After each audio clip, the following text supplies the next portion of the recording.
Hello, everyone. So thanks to everyone who's connecting for today's session. We're here for our latest ApplyChat Healthcare webinar. This one's on maintaining quality in healthcare recruitment.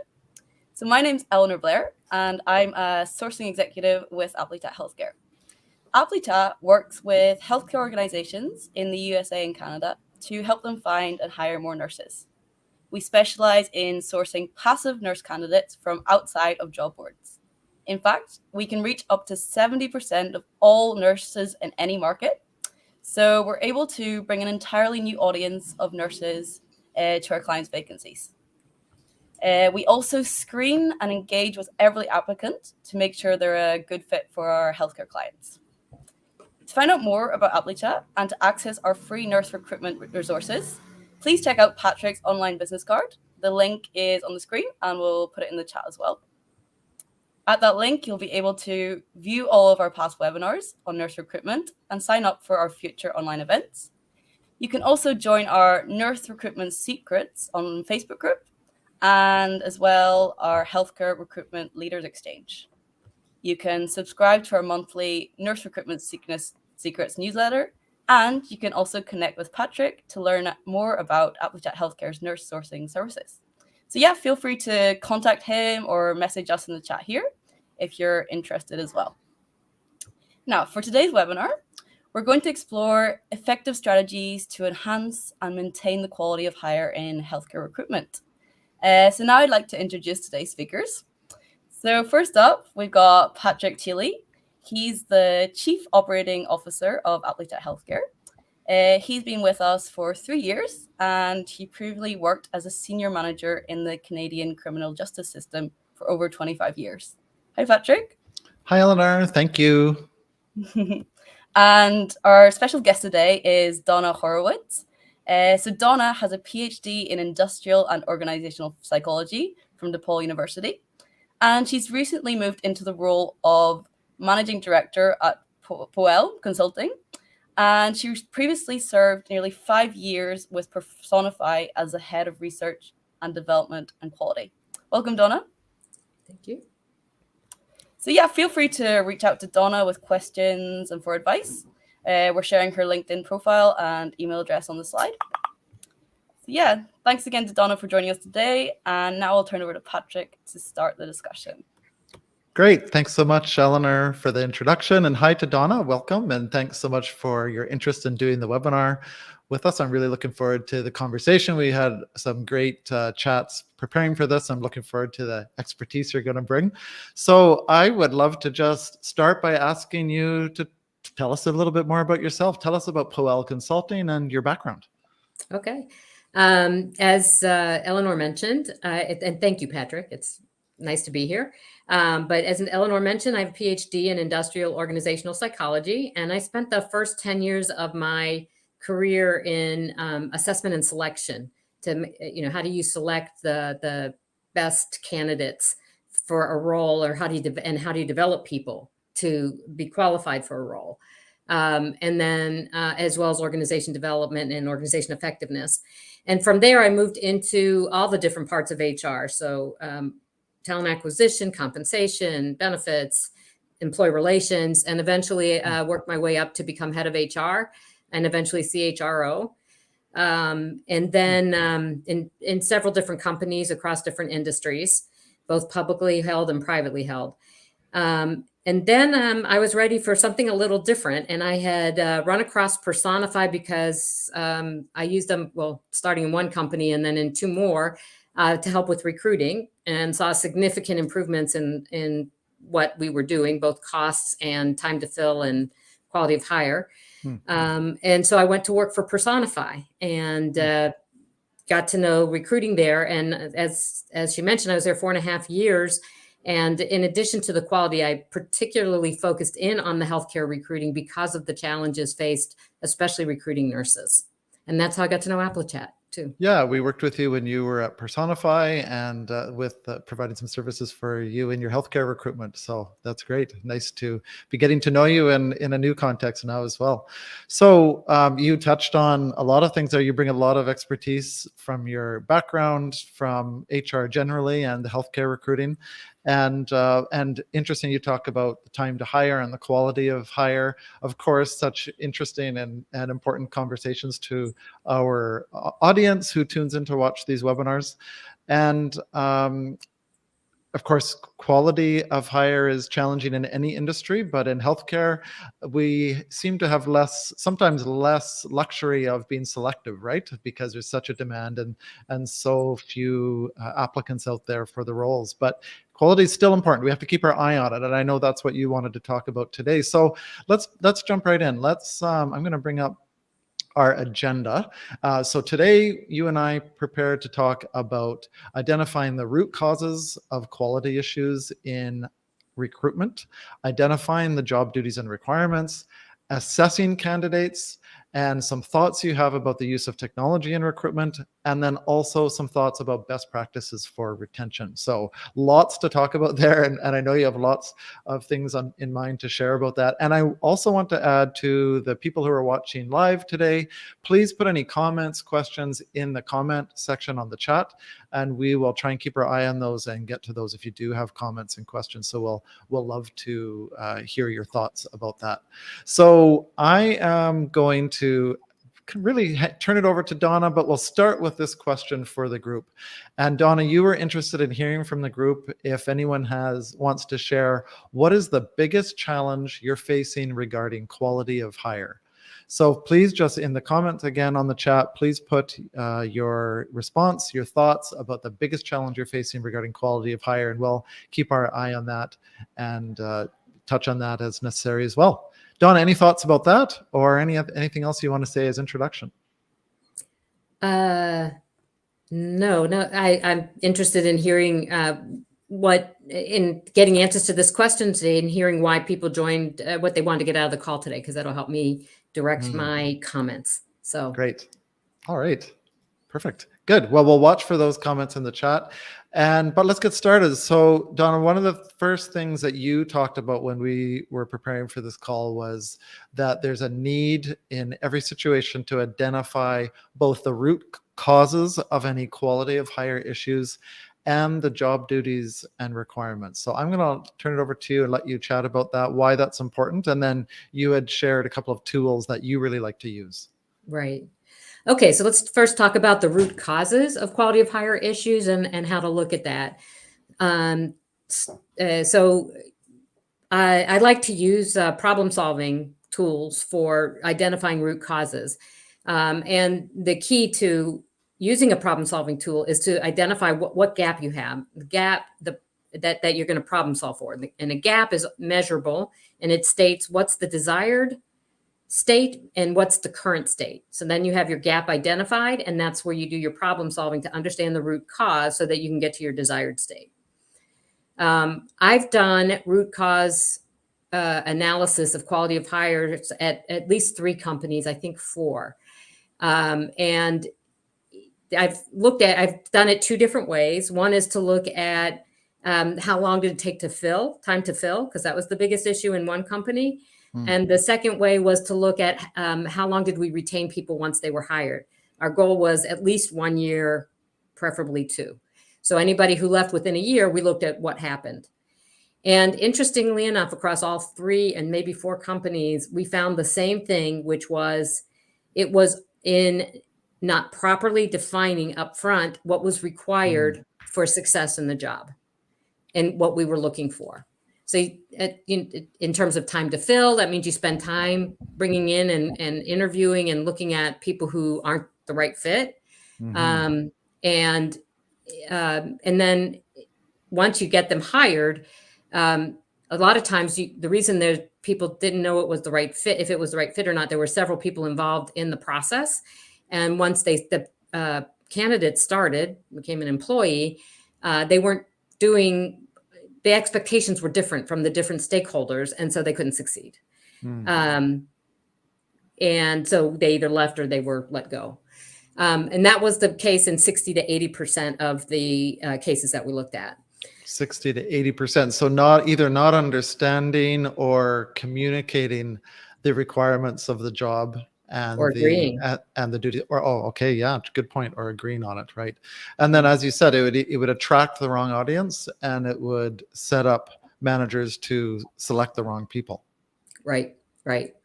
And so anyway, the problem solving tool that we use for that is called A3 problem solving. Some of you may have heard of it. It comes from Toyota's lean management. Right. And we do have a link for you guys. Yeah. So, and if people do want the links, Donna has a number of samples or links and different options that we can share when she talks through the presentation. Let us know either in the chat. You'll need to give us your full name so we can find you on LinkedIn, or send us an email or a LinkedIn message, and we'll get it to you that way as well. Okay, yeah, so, and I do want to make a comment about nurses in particular. That's one Patrick and I talked about this in preparation for this meeting. That's one analysis I've never done. I'd love to do one, because I do think it's probably a little bit different than what I've seen in other industries, because of the talent shortage and the opportunities available to them. And so it's quite a challenge for retention of nurses. Sure. And let me just share on the screen a comment from Monica. She says, retaining nurses is an issue for us as well. We aren't sure if they're just getting better offers, but we've seen an issue with keeping nurses long-term.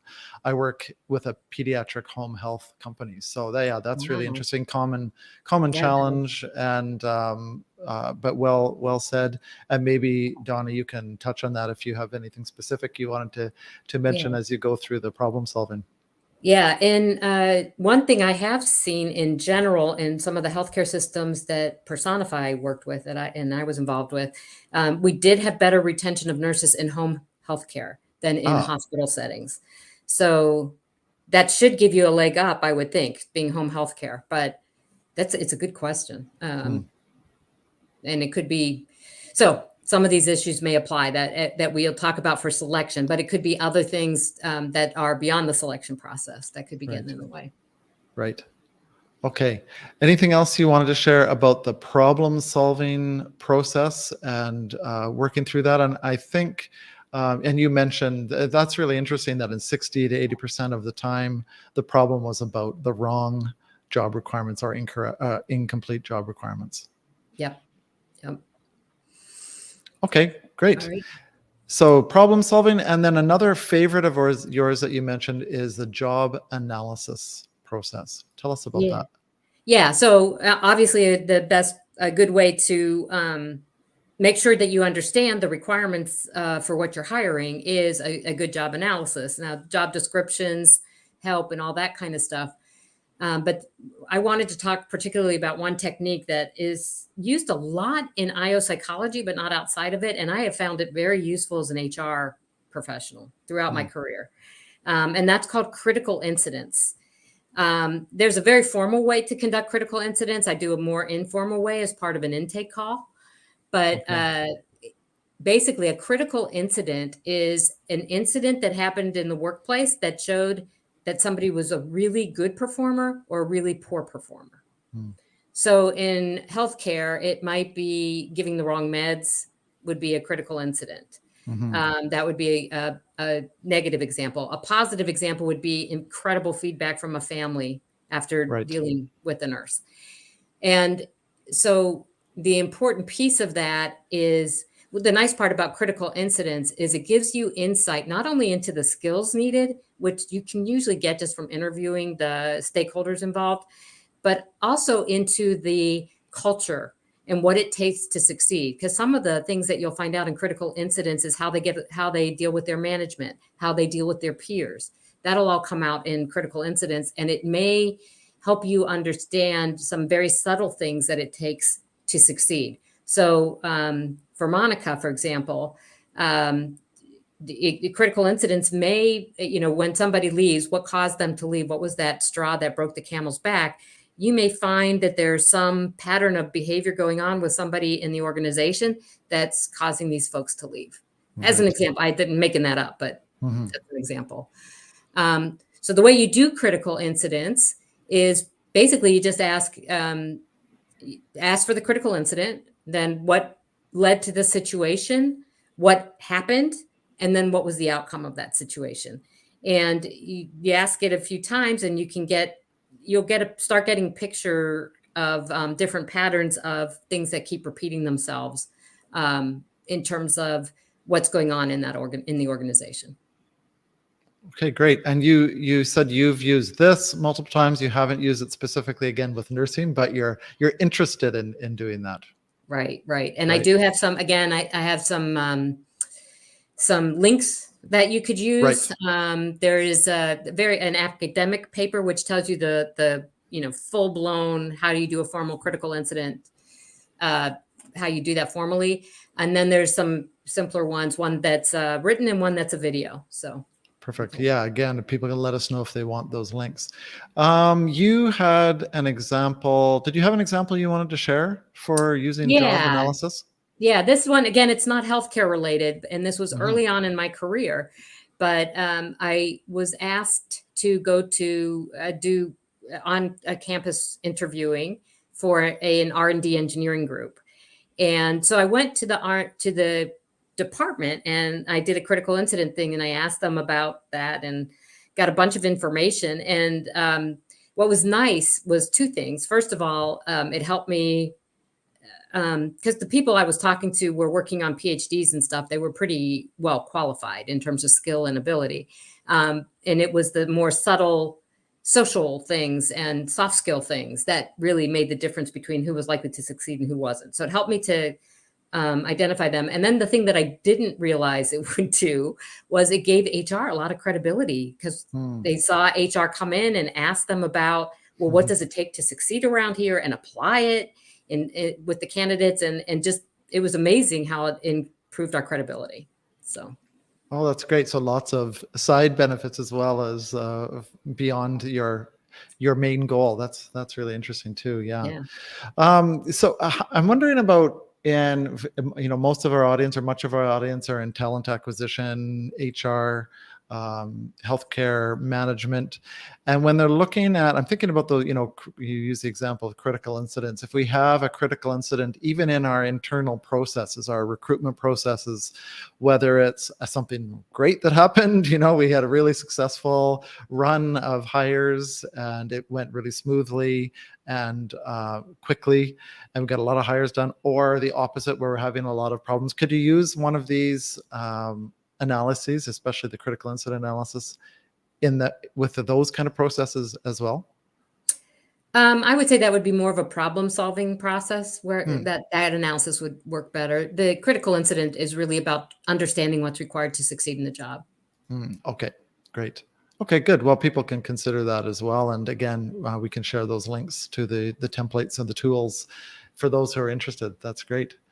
Okay. So once you have a good understanding of any problems that have been in the past, and you've also have a good understanding of the requirements for the job and the kind of people you were looking for, obviously it's going to be really critical to do a proper assessment of your candidates and make sure you have the right people coming into that job. So let's talk about that. What are some ways and some elements you like to keep in mind for getting the right people through that process? Okay, so there's several ways to assess candidates. Mostly everybody uses resumes for professional jobs. With nursing, I know, at least in the experience that I had with it, that wasn't as helpful.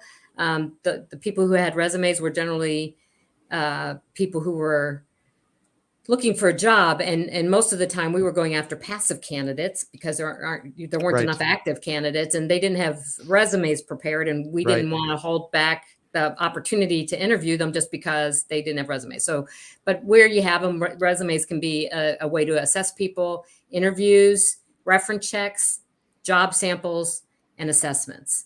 So those are 5 different ways that you can assess people, and there's all kinds of tools out there for doing that. I highly recommend the book Top Grading by Brad Smart.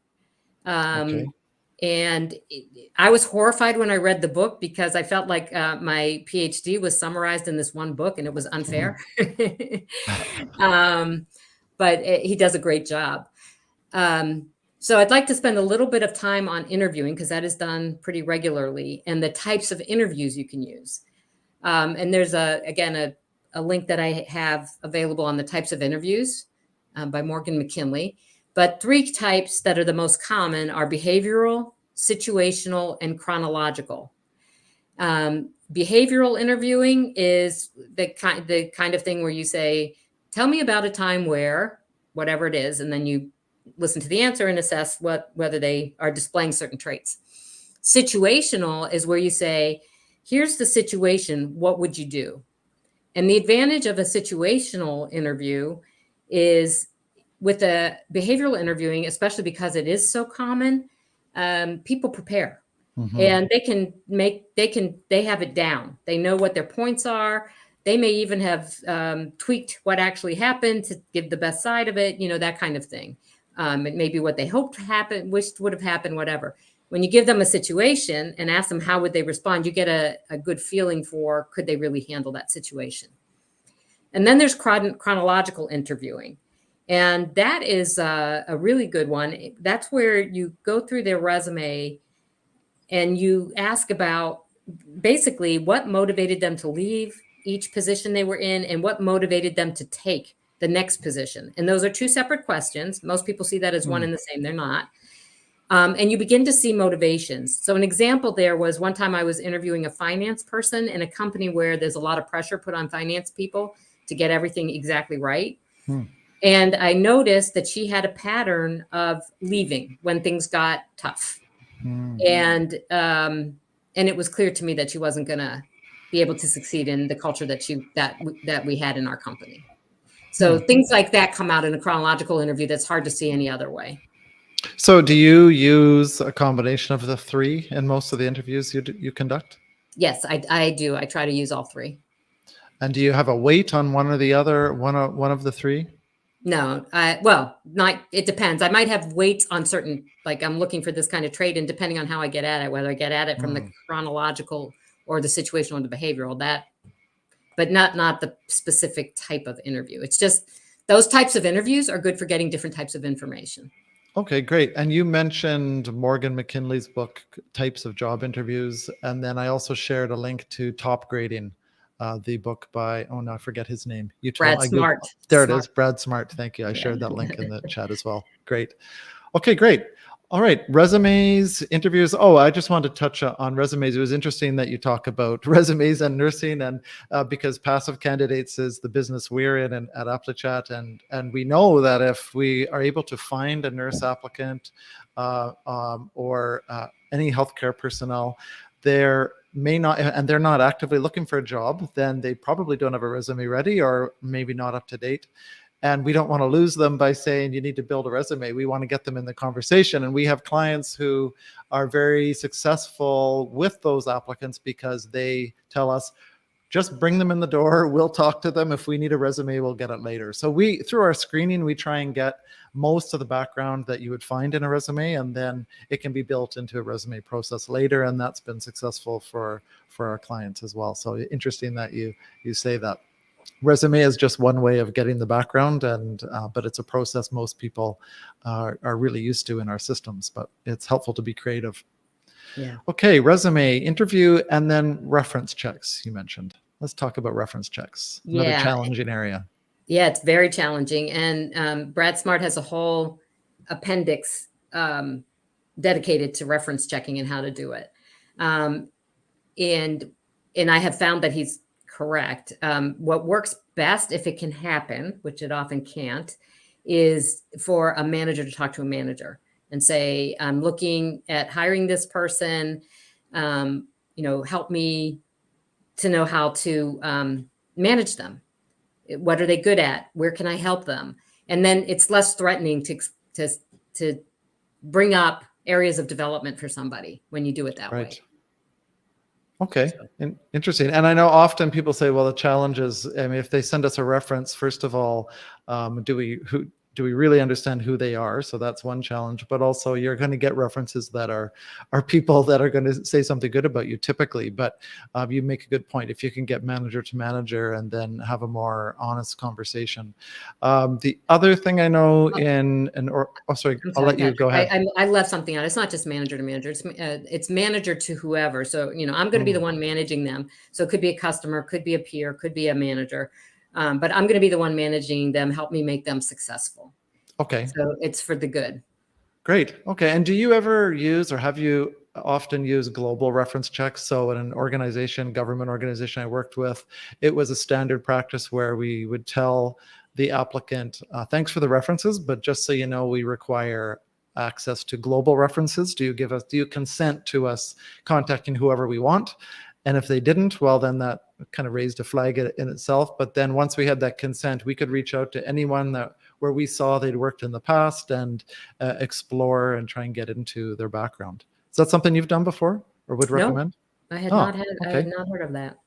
So that's and different countries. Yeah, I've worked across different countries. So different countries have different laws about it, and that affects. But so I'm talking U.S. and Canada right now, right? Because it could be different other places. Sure, and I think as long as you have the consent, then at the interview stage, then that's something that can really help. Okay, great. So resume interview, reference checks. Now you wanted to talk about job samples.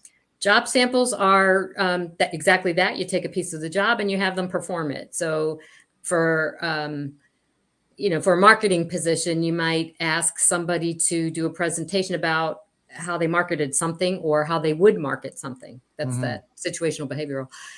Or, if the nurse, you wanted them to show that they have a skill to do something, you could have them do that. But I've had for executive assistants and stuff like that, I have created some Excel spreadsheet stuff for them to do just to show us see what their Excel skills actually are versus what they tell us on paper. And it's usually pretty different.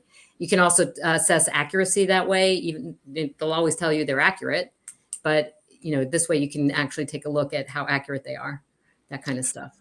Right. And I know in nursing, talking to pediatric home care companies, when the nurse is going to be going out into the home, they're not going to have ongoing supervision. It's really critical to know what their skills are. And often those companies will have an assessment in the office and where they're watching them perform a skill and making sure they have that skill and can perform that on their own. Okay, great. Anything else about that? Or did you want to move into assessments? Nope, nothing else about that. And then assessments are, the kind of assessments that psychologists come up with. I once made an assessment for salespeople, and it could be used for sales reps and sales leadership. So, it gets at the underlying skills and traits needed to succeed in those jobs. Okay, great. So the 5 ways that you use to assess candidates. That's great. Thank you. So you mentioned that we talked about technology and recruitment, and technology's changed a lot, of course, over the years. We've seen that change a lot. And you pointed out to me that this is not an area of expertise for you, but you did have some thoughts about the use of technology in recruitment. Would you like to share about that? Yeah, I think, the main things to consider are your hiring volume and your budget, and then finding that right balance between that. It helps to get a complete analysis of the needs and the potential solutions. I think it's usually helpful as a HR person. I found it helpful to bring in people from the outside because usually none of us knew. You want somebody who's keeping up with what's out there. And if you're not keeping up with it, even on every 6 months, you could end up not knowing what's out there and what you should be doing. So a good analysis would look at your processes, what's automated, what could be automated, and then, again, a cost versus a volume kind of trade-off. And then in recruiting, there are 2 pieces really to technology. One is the automation of the process itself, and the second is recruitment marketing and all the online methods of getting the word out there and using them properly. Right. So once you've done that analysis, now you can prioritize based on your needs and your budget what you're going to do. Some examples would be optimizing your existing ATS and using all the relevant functions to streamline the process, that kind of stuff. So often I've heard people say, you know, we've had the ATS for years. We were looking at maybe getting a new one or changing something. And then suddenly they figured out that it had other functions that they were not using, were not aware of. And that's often the case. There's often functionalities within what you already have. So that's a good level of first assessment when you're talking about technology. Yep. And some of them will cost more to add the, right. I can't think of the term. But anyway, that's a good place to start. And then recruitment marketing has, automations and all the sources you can use. Personify, we had a recruitment marketing department that did nothing but, and when it comes to insourcing and outsource, there's always a decision with a lot of this stuff about insourcing and outsourcing. Do you try to do it yourself, or do you outsource? Right. And even though we had a whole department devoted to recruitment marketing, AppleChat had expertise that we did not have in terms of being able to get word out on social media and hit the correct population, the nurses, that we weren't able to achieve. And so they were able to do stuff for us that we couldn't do, and it was worth our while to outsource to AppleChat to get that done. Yeah, that was a great partnership, but it's a really good example. Even though you had a large organization with a specific department that focused on this, there's so many pieces of expertise, right? And it sometimes doesn't make sense to try and develop that expertise in-house if there's someone else out there that can do it in a more cost-effective manner. So yeah, that's great. Thanks for raising that. Great partnership with Personify. Yeah. So, and then sometimes they can just do it less expensive. Outsourcing it means doing it less expensively.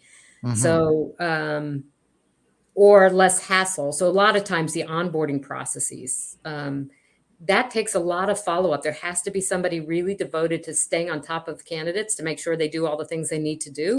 Right. From the time, I'm talking about, when I say onboarding in this context, I'm talking about from offer to the day they start. Right. I'm not talking about the next period of time from when they start till they're fully onboarded, but just the onboarding before they start. There's a lot of paperwork and confusing stuff for applicants because they don't do it every day. And plus just staying in touch with them and keeping them feeling connected to your company before they start so that you can be sure they'll show up, or at least as sure as you can be. Yep. So that can, a lot of times I see that ends up being worthwhile to outsource because it can be done more cheaply using an outside company than trying to reserve capacity within the HR team to do it.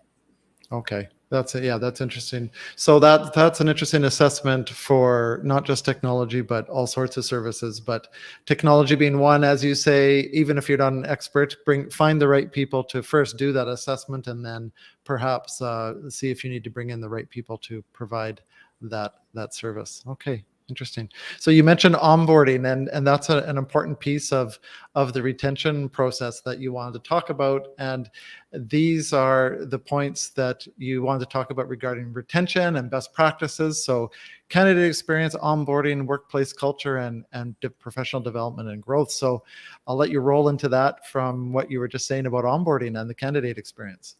Yeah. So the candidate experience, I'm sure most of you know how important that is. And it can be both for the people you hire and even for the people who end up not getting hired for one reason or another. We called them silver medalists at Personify.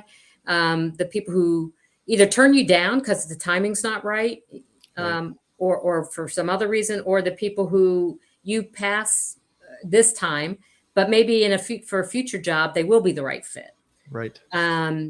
And so that it starts with the application process. That has to be as simple as possible, especially with nurses. We know that you lose a lot of them if your application process is too in depth. And then regular contact and timely feedback. One of the reasons I went to work for Personify was because when I was a customer of theirs, I had for one of the companies that I worked with when I was using Personify, I used to take the new hires out for dinner the first night of their orientation. And I would go around the table and ask everybody, what made you decide to accept the offer from us? And I was amazed at how often they told me it was because of how Personify treated me during the process. Candidate experience. Yeah. That candidate experience is so critical. The regular contact, the timely feedback, the, responding when they ask a question in a timely manner. It's just really important. Absolutely. Another thing that is very important, and this is especially for nurses, we had a lot of success helping our clients with this, what we called the game day experience. So Personify was founded by a bunch of football players.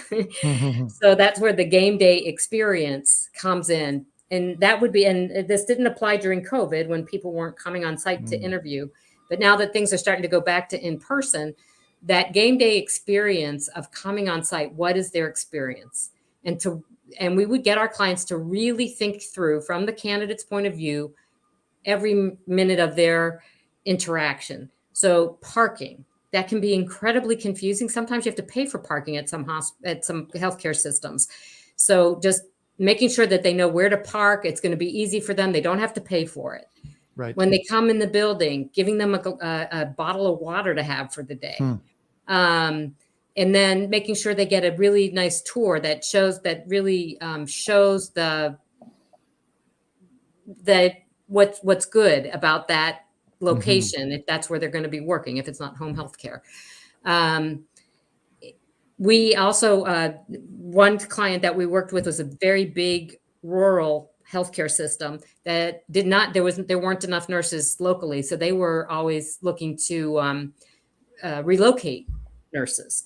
So we created a survey for those nurses when they would come, and we would create a whole experience for them around the interview and the on-site visit that looked at, we would ask them, do you want to see housing? Do you want to see schools? Do you want to talk to parents? Do you want to, you have to be careful how you ask these questions, as you can't, we're not looking for information. And I think it helped that the third party recruiter asked, not the employer, not the potential employer, but we would ask these questions so that we could set up a day or two, whatever made sense, that they'd experience the town, they'd experience the healthcare system, and just feel good about and know how much we wanted them to come. Right. That's great. And it sounds like, some of what you're describing is common sense. So it seems really maybe simple, but I think what's key is to have a plan, right? And to be really consistent. And if one person is doing it and they're great at it, and then they're off that day or on holidays, that people need to know what the plan is and do it consistently. And so that pieces don't get missed with that game day presentation and experience. That's useful. Yeah. It's great that again, coming back to the candidate experience, that's so interesting, your example of what you learned anecdotally. And you've mentioned that with nursing, it's hard to be selective with nurses, and there's not always a silver medalist because you've got so many vacancies, but that can apply when it's a promotion, right? Or an internal growth or a change for a more select position. They may not be ready today, or they may not be the top candidate today, but what else can we do with them? And you're going to talk about professional development, being able to give people a roadmap to see where they can go in the future is going to be, it's a much better way to keep people in the organization. Otherwise, they're going to look elsewhere to find that roadmap. That's right. So that all ties together. Okay, thank you. Anything else you wanted to say about game day or the candidate experience? No, I think that's it. Yeah, and I think you made a very good point about the consistency. That's the problem. Sometimes I think that recruiters have the same reputation as lawyers. People hate dealing with HR recruiters because they feel like it doesn't do anything for them. Right. So. You mentioned about onboarding. It's useful to do. It may be useful to have someone from outside to outsource that to help with the onboarding. Yeah. You had some thoughts specifically around background screening, drug testing, and those pieces. Can you talk any more about that and about when you would do those pieces in the onboarding process? Yeah, I think I kind of covered it before. I forgot that we had it here in this part of the conversation. But the key there is follow up, follow up, follow up, and having that, making so that they start on time. Got it. Okay, great. Okay. Yeah, there's a lot of pieces here, and obviously a factor at times is how to get the pieces done without delaying the process, right? And talking to some employers, I know that they'll do some of these pieces, like reference checks, for example. They'll conduct those during the onboarding process, and before they start in the job, they're going to complete their reference check, but we're not going to delay other pieces to get some of these specific check marks checked off. Okay, great. So you also want to talk about the importance of positive work culture and about the development opportunities. And those are huge areas, of course. And it's not up to one person to make decisions and change those, but we all have an influence on them. We all play a role. What are your thoughts about that? Yeah, so there's a whole lot. I mean, those could be their own webinars, right? Each one of them. So that's why, in terms of quality, what I thought I'd address here is just how to measure them and how are we doing with them.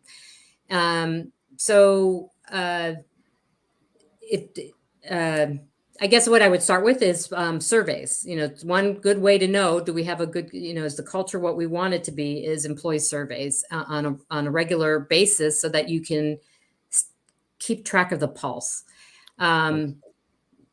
I've used this is technology. It's called Pecan. I started out my career. I ran the surveys, the whole survey process for IBM, and I ran it for Motorola. And I saw Pecan, and I just couldn't believe how much time I could have saved in my life if it had existed back when I was doing that at the beginning of my career. Right. But Pecan has a very good system. And what I particularly like about it, and I don't know if there might be other ones out there beyond Pecan that does this. They were acquired by Workday a year or two ago. So they now are within Workday. But the nicest part is not only do they help you narrow down what you need to focus on, and not by using the mistake that a lot of people make with survey results is they say, what's the lowest? We need to address that. I guarantee you your lowest ratings will be compensation, always. I guarantee it. Okay. Without exception. Otherwise, your employees are idiots, or possibly your company's overpaying. But comp will always be lowest. What you want to do is look at is a more sophisticated analysis of what it is that predicts their wanting to be in the company. And that's what Pecan does. And then it tells you these are the top things that you need to focus on for retention. And then once it tells you those top things, it allows you to double click, and it gives you resources to address whatever's coming up. So whatever the issues might be. So it's very, very well thought out. So that's surveys. Right. Some other things in terms of retention, I like to, there's an assessment that I use that is not shareable, and it's not available publicly. But it gives you a score of how likely it is that somebody's going to leave, kind of green, yellow, red. Okay. And I'll talk about what's in that, what kinds of areas are covered in that assessment. This one has a scoring system. And one of the things that I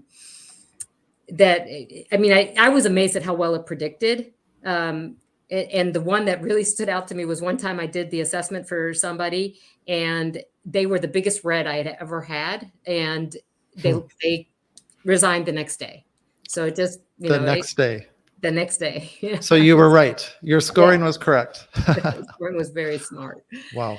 But the areas that are assessed are how mobile is this person? Could they move to some other location? So that obviously opens up the opportunities for them.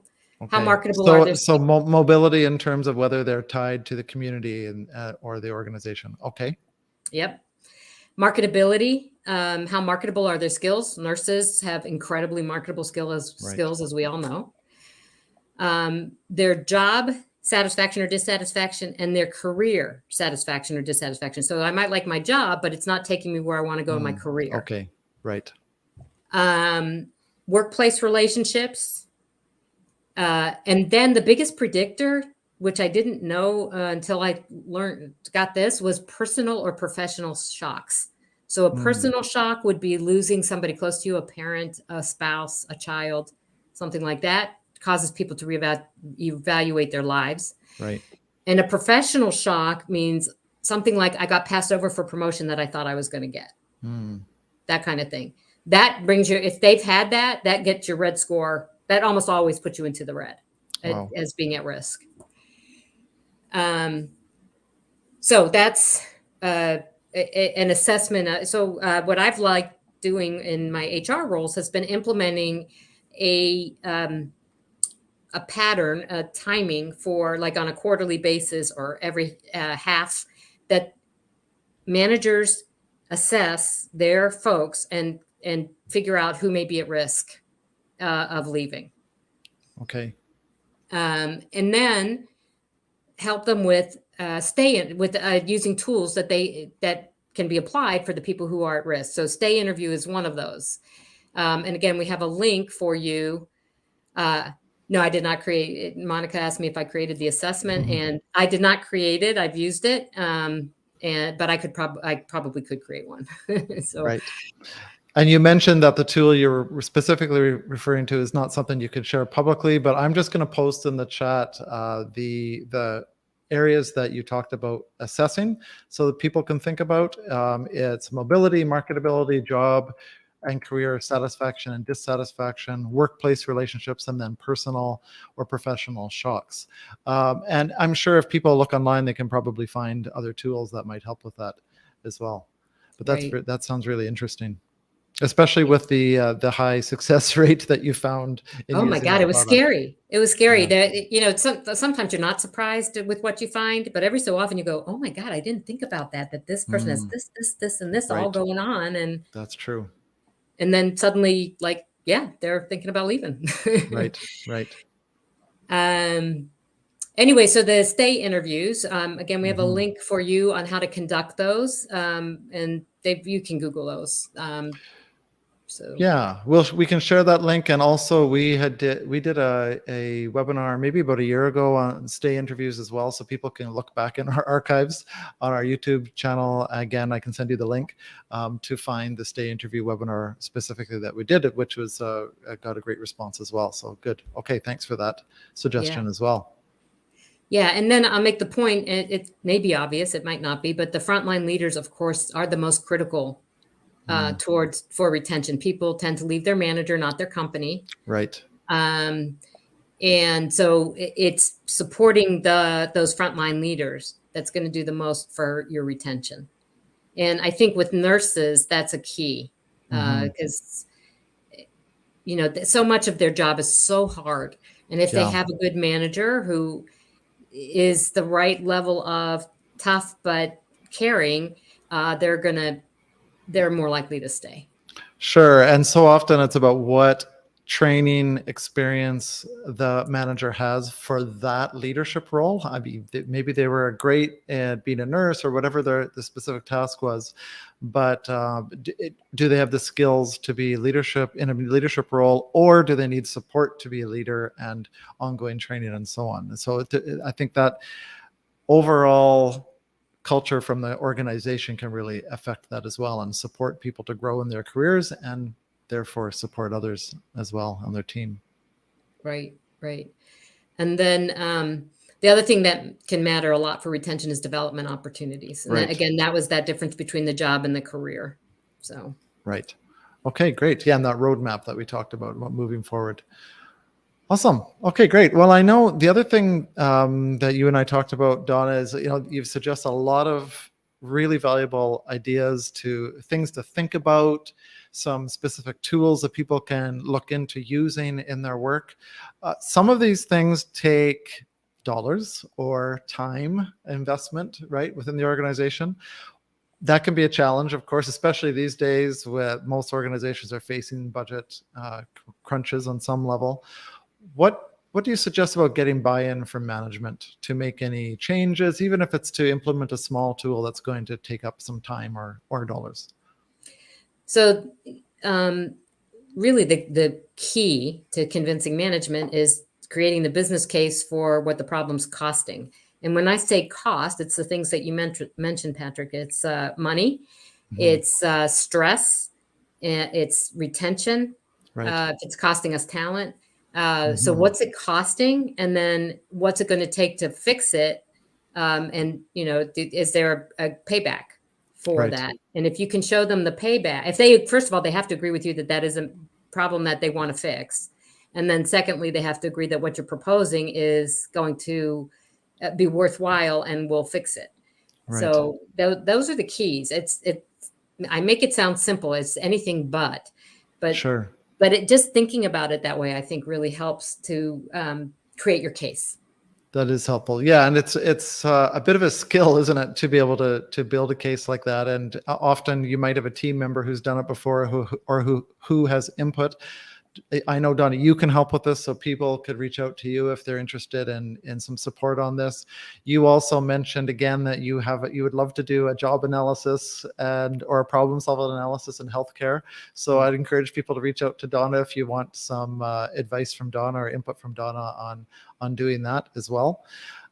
Any other comments, questions, Donna, that you'd like to share? We're doing a good job of filling the hour. This is great. Lots of information. And I will remind people again, let us know if you do want any of those links. We'll get those to you. You can reach out to either Donna or myself. And actually, I'm going to share our contact information on the screen again. There it is. So feel free to reach out to Donna or myself by email or LinkedIn. We can get you those links. And of course, as I said, Donna you can consult with Donna if you have some questions that she might be able to help with more broadly as well. Any other thoughts, Donna, about this important and complicated topic of maintaining quality in hires? No, I think we covered a lot of stuff. So hopefully it wasn't overwhelming, but it is a big, big challenge and it's ever evolving. It is for sure. Well, thanks so much, Donna. This has been really interesting. As I said at the beginning, you've got a lot of really interesting and diverse experience that you bring to this. And you've got some great examples, and this has been really helpful, I think.